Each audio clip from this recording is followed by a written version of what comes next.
Welcome back student of class 12th A chapter 2 हम लोग चल रहे थे इलेक्ट्रोस्टैटिक एंड कैपेसिटेंस। आज का टॉपिक ले रहे हैं energy stored in a capacitor. इसके अकॉर्डिंग हम लोग बहुत ही इंपॉर्टेंट फार्मूला जानेंगे। आपको मैंने ये होमवर्क भी दिया हुआ था, लेकिन आज इसको डिराइव भी करना सिखा रहे हैं। We know that V is equal to W by Q। V is equal to W by Q। Okay, तो W इज इक्वल टू बेटा V इंटू Q और Q is equal to CV। V is equal to होता है, आप देख सकते हैं V is equal to क्या हुआ बेटा, Q बाई C। तो जहाँ पे बेटा हमने V लिखा है वहाँ पे हम लोग क्या लिख सकते हैं, तो W is equal to Q by C। और आप देख सकते हो ये Q, ये DQ, ये DW। चेक करिए वर्क डन। जब वर्क डन में चेंज किया तो चार्ज भी थोड़ा सा रहेगा, उसके हिसाब से आप देख सकते हो। और इसी को हम लोग कैसे लिख सकते हैं, integral DW is equal to 1/C अलग कर लिया, इंटीग्रल Q DQ। चेक करिए। और ये वर्क डन बेटा W सिखा चुके हैं 1/C, और इसका एक फार्मूला होता है हाफ Q स्क्वायर और 0 से Q। चेक करिए, अपर लिमिट और ये बेटा लोअर लिमिट। अब आप देखिए वर्क डन, यही work done in the form of energy, in the form of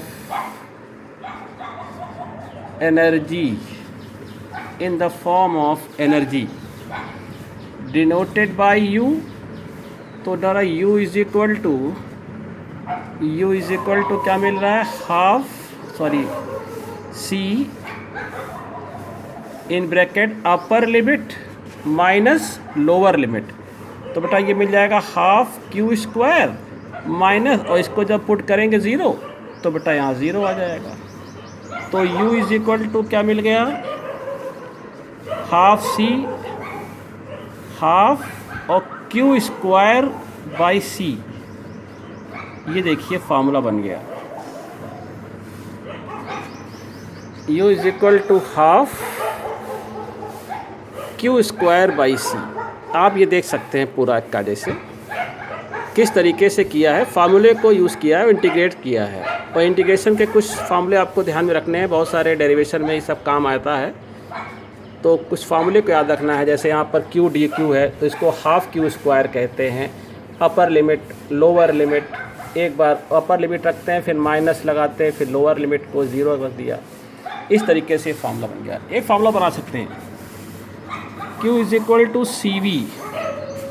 तो यहाँ पे पुट कर दें तो U is equal to half C square V square upon नीचे C, एक C कैंसिल।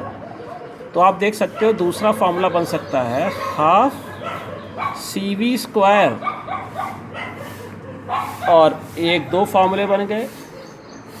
और अगर हम लोग यहाँ पर V की जगह Q बाई C रख दें तो दूसरा बन सकता है Q बाई C रखेंगे तो Q स्क्वायर बाई C, तो हाफ CV स्क्वायर। देख सकते हो इस फार्मूले के अकॉर्डिंग। और दूसरा फार्मूला बन सकता है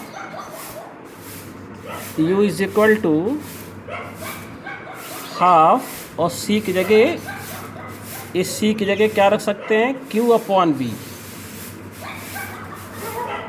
C की जगह Q अपॉन V, और एक ये V स्क्वायर था ही, एक कैंसिल कर दो। तो तीसरा फार्मूला बन सकता है U is equal to half Q और V। तीन फार्मूले हो गए in terms of Q into V, in terms C into V, और इन टर्म्स ऑफ Q और C के रेशियो में।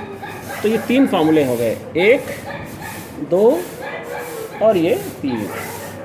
तो 3 फार्मूले आपको बन गए, यानी मेनली क्या आ सकते हैं, U is equal to half C V square is equal to half Q square by C is equal to half Q V. ये देखिए आपको फार्मूला बन गया इन जूल, यूनिट होती है जूल। ये इम्पॉर्टेंट है, इस पर भी न्यूमेरिकल आता है। तो ये energy stored in a capacitor का फार्मूला बन गया। तो एक बार फिर आप देख सकते हो, कोई डाउट हो पूछ भी सकते हैं। ये पूरा डेरिवेशन आपको ध्यान में रखना है। ओके, ये देखिए